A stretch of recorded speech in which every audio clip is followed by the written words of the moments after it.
அருமையான தேவனுடைய பிள்ளைகளே, நம்முடைய கர்த்தரும் இரட்சகரும் மெய்யான தேவனும் மகாதேவனும் சர்வத்திற்கு மேலான தேவனும் ஆம் 1 தீமோத்தேயு 6:12 ஏக தேவனாக இருக்கிற ஆண்டவராக இயேசு நாமத்தில் உங்கள் அன்போடு நான் வாழ்த்துகிறேன். ஆண்டவராக இயேசு கிறிஸ்து தம்முடைய ரகசிய வருகை மட்டும் உங்களை எல்லா ஆவிக்குரிய பூமிக்குரிய நன்மையில் நிரப்பி உங்களை ஆசீர்வதிப்பாராக.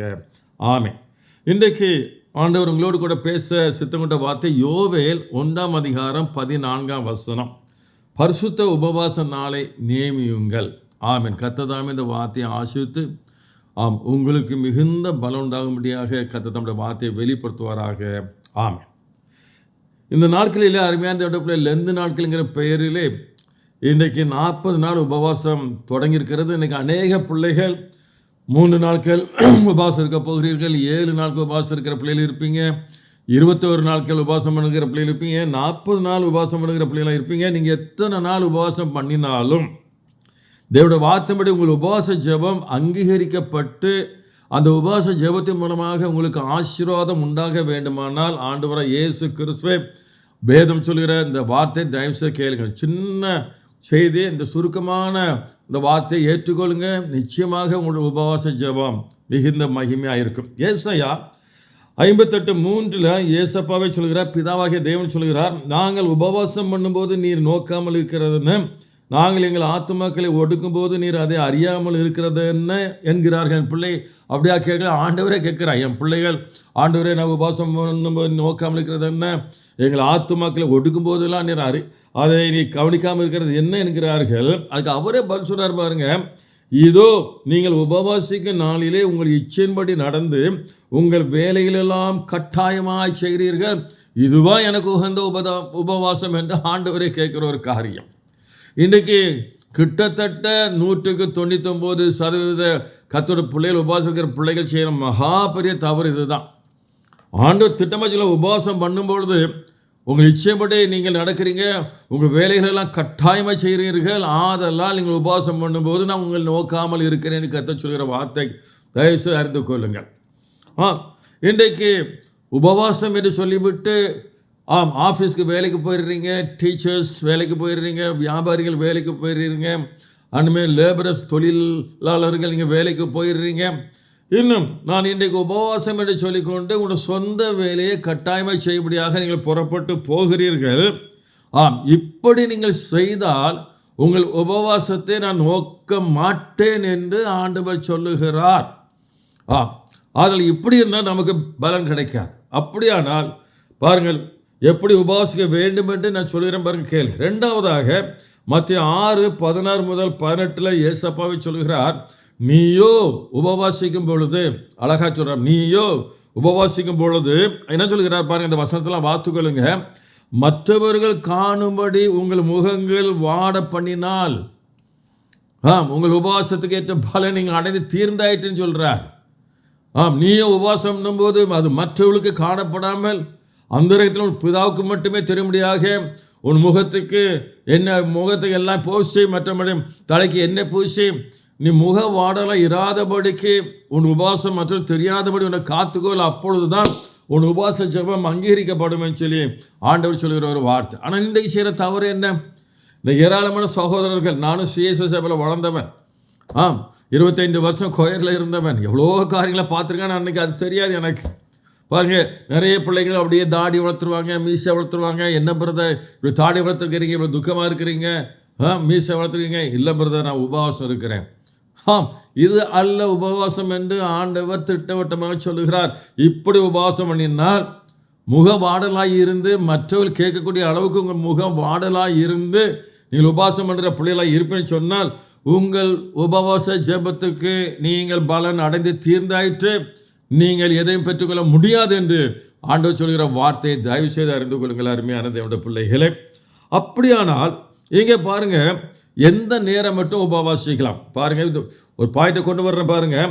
யோசுவா 7:6 யோசுவா ஒரு காரியத்துக்காக காலை முதல் சாயங்காலம் மட்டுமாக பிதாவாகிய தேவனுடைய சமூகத்தில் விழுந்து கிடந்தான், இரட்டை உடுத்தி கொண்டு. அந்த உபவாசத்துக்கு அடையாளம். 2வது நியாயாதிபதிகள் 20 11 கோத்திரங்கள் பென்யமீன் கோத்திரமாக யுத்தம் பண்ண வேண்டிய நேரத்தில் பாருங்கள், ஆண்டோட சமூகத்தில் 3 இடத்துல சொல்லப்பட்டிருக்கிற குறிப்பாக 26 வசனத்தை பாருங்கள். அவர்கள் காலை முதல் சாயங்காலம் மட்டுமாக ஆண்டோட சமூகத்தை தரித்திருந்து அழுது உபவாசம் பண்ணி ஜெபித்தார்கள். அப்படியானால் அருமையான தேவனுடைய பிள்ளைகளே, எந்த நேரம் மட்டும் உபவாசிக்க வேண்டும் என்று வேதம் சொல்கிறது. நீங்கள் ஒரு நாள் உபவாசம் பண்ணினாலும் உங்கள் சொந்த வேலைக்கு போகாதபடிக்கு, உங்கள் சொந்த வேலை கட்டாயமாக செய்யாதபடிக்கு, பாருங்கள், காலை முதல் மாலை மட்டுமாக உபவாச ஜெபத்திலே தரித்திருக்க வேண்டும் என்று சொல்லப்பட்டிருக்கிறது. உபவாசத்திலே ஜெபம் இருக்க வேண்டும், தரித்திருக்க வேண்டும். அழுது ஆண்டவரை நோக்கி உபவாசம் ஜெபிக்கும் பொழுது நாம் பார்க்கிறோம், அங்கே ஆண்டவர் பெரிய ஒரு பதிலை கொடுத்தார் என்று சொல்லி நாம் பார்க்கிறோம். அருமையான தேவனுடைய பிள்ளைகளை, ஒரே ஒரு காரணத்தை மட்டும் ஒரே ஒரு உதாரணத்தை மட்டும் சொல்கிறேன் பாருங்க. யோசுவா 7ஆம் அதிகாரத்தில் இஸ்ரவேல் ஜனங்கள் பெரிய அந்த எரிகோ கோட்டையை தகர்த்தார்கள். அதற்கு அடுத்தாற் போல ஆயி பட்டணத்தை பிடிக்க வேண்டும். எல்லாரும் சொன்னாங்க யோசுவா கிட்ட, யோசுவா நம்ம எல்லாரும் போக வேண்டிய அவசியம் இல்லை, அந்த ஆயி பட்டணம் சின்ன ஒரு பட்டணம் தான், கொஞ்சம் பேர் போனால் போதும், அதை எளிதாக பிடித்து கொள்ளலாம்னு சொன்ன பொழுது யோசுவா சரி போகன்னு சொல்லி கொஞ்சம் பேர் போனாங்க. ஆனால் பயங்கரமாக அடிப்பட்டு ஏராளமான இஸ்ரவேல் இழந்து போனார்கள், பெரிய தோல்வியோடு திரும்பி வந்தார்கள். இந்த தோல்வியை யோசுவாவால் தாங்க முடியல, பயங்கர வேதனை ஆயிற்று. அதனால தான் பண்ணுறான், ஆண்டவர் ஏன் எங்களுக்கு இந்த தோல்வி என்று பாருங்க அறியாமல் ஆண்டவர் சமூகத்தில் காலை முதல் சாயந்தரம் மட்டுமாக பாருங்கள் ஆண்டவர் சமூகத்தில் விழுந்து கிடந்தான் உபவாசத்தோடு. அப்படி உபவாசித்த பொழுது ஆண்டவரே, அருமையான தேவனுடைய பிள்ளைகளே, யோசுவா 7:11 தேவனாகிய கர்த்தர் அவனுக்கு பதில் கொடுத்தார். இந்த தோல்விக்கு என்ன காரணம் என்பதற்கு பதில் கொடுத்தார். என்ன சொன்னார்? இஸ்ரவேலர்கள் பாவம் செய்தார்கள், ஆதலால் தான் இந்த தோல்வி உங்களுக்கு வந்திருக்குன்னு சொல்லி அந்த தோல்விக்கான காரணத்தை வெளிப்படுத்தி கொடுத்தார். அந்த காலை முதல் சாயங்காலம் மட்டுமாக ஆண்டவர் சமூகத்தில் தரித்திருந்து அழுது செய்த உபவாசத்தின் மூலமாக. இதே போல ஏராளமான காரியங்கள் இருக்கிறது.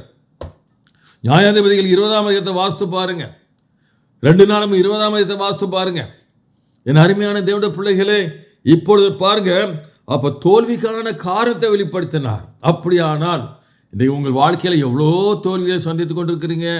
எதிர்பாராத இழப்புகள், நஷ்டங்கள், பயங்கரமான போராட்டங்கள், குடும்பத்தில் பயங்கரமான போராட்டம், பாருங்கள், பண கஷ்டங்கள், கடன் பிரச்சனை, இதெல்லாம் ஏன் வந்தது எனக்கு புரியலையே என்று நினைக்கும் பொழுது உங்கள் வாழ்க்கையில் நீங்கள் சந்திக்கிற தோல்விகள் வந்திருக்கிற நினைக்க முடியாத அந்த போராட்டங்களுக்கு என்ன காரணம் என்பதை நீங்கள் அறிந்து கொள்ள வேண்டுமானால் பாருங்கள், இந்த யோசுவா செய்தது போல காலை முதல் சாயந்தரம் மட்டுமாக எந்த சொந்த வேலையும் செய்யாதபடிக்கு அதற்கு முந்தின நாளை எல்லாத்தையும் ஒழுங்குபடுத்தி கொண்டு, நீங்கள் ஸ்கூலுக்கு போகக்கூடாது, வியாபாரத்துக்கு போகக்கூடாது, ஆஃபீஸுக்கு போகக்கூடாது, விவசாயத்துக்கு போகக்கூடாது, தொழிலாளர்கள் வேலைக்கு போகக்கூடாது, எல்லாவற்றையும் ஒத்திக்கி விட்டு எந்த நாள் உங்களுக்கு ஒரு நாள் காலையிலிருந்து சாயந்தரம் மட்டுமாக எந்த வேலையும் செய்யாதபடிக்கு ஏசப்பா சமூகத்தில் தரித்திருந்து உபவாசம் பண்ணி ஜெபிக்க முடியுமோ அந்த நாளை நியமித்து உபவாசிக்கும் பொழுது, அதான் பரிசுத்த உபவாச நாளை நியமிங்க.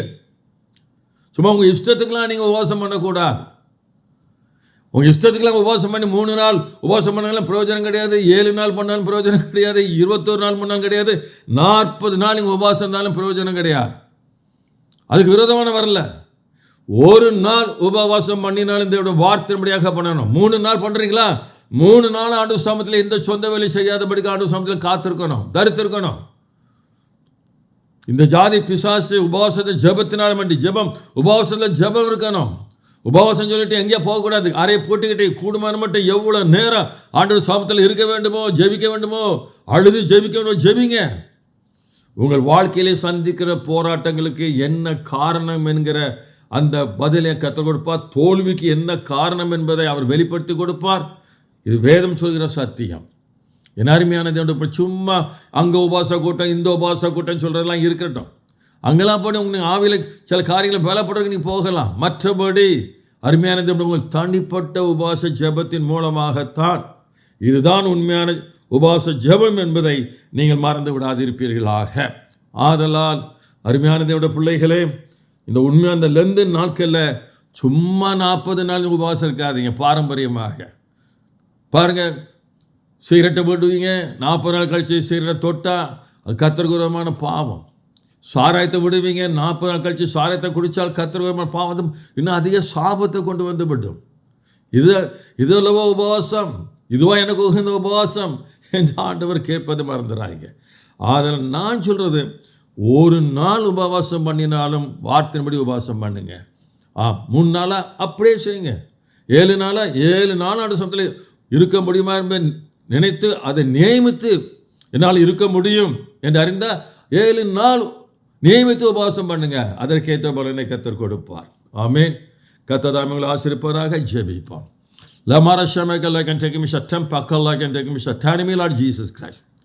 உன் தேவனாய் கர்த்தர் இயேசு கிறிஸ்து உன்மேல் இரக்கம் கொண்டு கிருபையினாலே உனக்கு கொடுக்கிற வார்த்தையில் மட்டும் மறந்து விடாதபடிக்கு உன்னை ஜாக்கிரதையாக நீ காத்துக்கொள்வாயாக.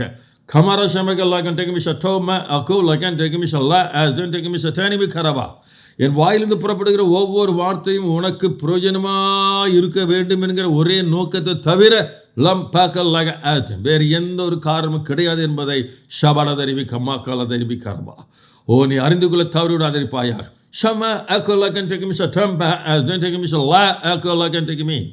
உன்னை ஆசீர்வதிப்பு எனக்கு பிரியம்ங்கிற இந்த வார்த்தையின் அடிப்படையில் நான் உனக்கு கொடுக்கிற ஒவ்வொரு வார்த்தையும் ஏற்றுக்கொள்ள தவறிவிடாதிருப்பாயாக.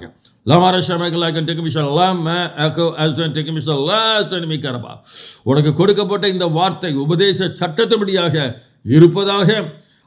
உனக்கு கொடுக்கப்பட்ட உபதேச சட்டத்தின்படியாக பார்த்துல அமர்ந்திருந்து என்னை நோக்கி உபவாச ஜெபித்தார்.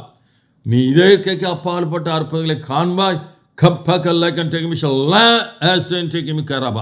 எல்லா பிரச்சனையும் மாற்றப்பட்டு என்னுடைய மகிமை நீ காணும்படியாக நிச்சயம் உனக்கு உதவி செய்வேன், பயப்படாதே என்று கர்த்தர் சொல்லுகிறார். ஆமென். அருமையான தேவனுடைய பிள்ளைகளே, நாம் ஜெபிப்போம். கர்த்தர் உங்களுக்கு ஒரு அற்புதத்தை செய்வாராக. ஆமென். ஆண்டவரே, எங்கள் அன்பின் பிதாவாகிய இயேசு கிறிஸ்துவே, உபவாசத்தை குறித்து சொன்ன அந்த வார்த்தை எங்கள் பிள்ளைகள்கிட்ட பேசட்டும். உங்களுடைய வார்த்தையினுடைய உபவாசம் பண்ணி ஆண்டவரே அந்த அற்புதத்தை பெற்றுக்கொள்வார்களாக. இந்த உபவாச ஜெபத்தின் மூலமாக இனி வரப்போகிற நாட்களிலே அநேக அற்புதங்கள் பெற்றுக்கொள்ளட்டும். இப்போ ஊழியக்காரன் ஜெபிக்கிறேன். இந்த வார்த்தை கேட்கிற பிள்ளையோட வாழ்க்கையில் காணப்படுகிற போராட்டங்களுக்கு விடுதலை கொடுங்க. எல்லா வியாதியிலிருந்து விடுதலை கொடுங்க. எல்லா பொருளாதார நெருக்கத்தை விடுதலை கொடுங்க. கர்ப்பத்தின் கனியில் நம்முடைய வல்லமை இறங்கட்டும். ஏற்ற துணையில் கொடுங்க.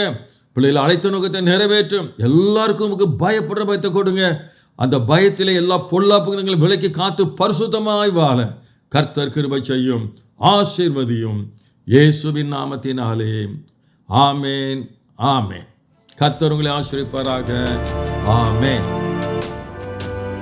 தூத்துக்குடி மாவட்டம் சாத்தான் குளத்தில் மாதாந்திர உபவாச கூட்டம் நியாயாதிபதி இயேசு கிறிஸ்து வருகிறார் ஊழியங்களின் மூலமாக நடைபெறும் இந்த கூட்டமானது இந்த மாதம் 22ஆம் தேதி 22/3/2025 சனிக்கிழமை காலை 10 மணி முதல் பிற்பகல் 2 மணி வரை, தொடர்ந்து 23ஆம் தேதி ஞாயிற்றுக்கிழமை காலை 10 மணிக்கும் கூட்டங்கள் நடைபெற இருக்கின்றது. நடைபெறும் இடம் JJCC ஜெப வீடு, ஜெபஞானபுரம் தெரு, சாத்தான் குளம். இது CSI ஆலயத்தின் பின்புறத்தில் அமைந்துள்ளது. தேவ செய்தி அளித்து உங்கள் அனைவருக்காகவும் ஜெபிக்க இருக்கிறவர் இன்று கர்த்தரால் பயன்படுத்தப்பட்டு வரும் சகோதரர் ராபின் ஸ்டீபன் அவர்கள். சனிக்கிழமை நடைபெறும் கூட்டத்தின் முடிவில் அனைவருக்கும் ஆசீர்வாதமான மதிய உணவும் வழங்கப்படும். ஆண்டவர் இயேசு அருளும் தேவாசீர்வாதங்களை பெற்றுக்கொள்ள வந்து பயனடையுங்கள். தொடர்புக்கு ஸ்டீபன், செல்போன் 6383131229.